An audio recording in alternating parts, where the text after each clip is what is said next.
Former Vice President Dick Cheney just wrapped up a speech at the Amway Grand. Political reporter Rick Albin was inside the room for that speech, and he joins us live with what Cheney had to say. Rick?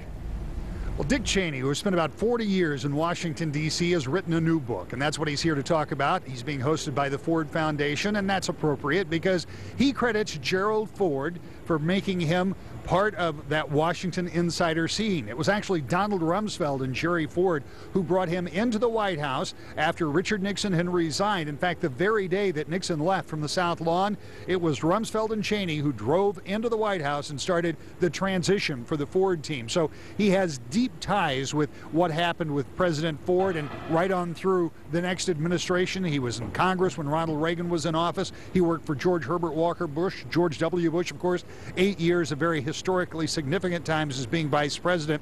But he also talked about Gerald Ford and this one comment about what Gerald Ford had to say about being vice president.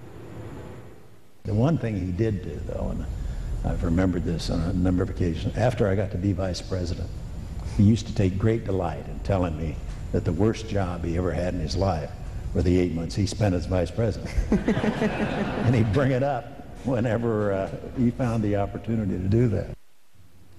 There's a lot of conversation about how President Ford's influence over a very young, early 30s for a chief of staff, that's pretty young, and how that had an influence over Dick Cheney as he went forward to serve in Congress as Secretary of Defense and obviously as Vice President tonight at 11 more on what he had to say here in downtown Grand Rapids. Where we're live, I'm Rick Albin, 24 Hour News 8.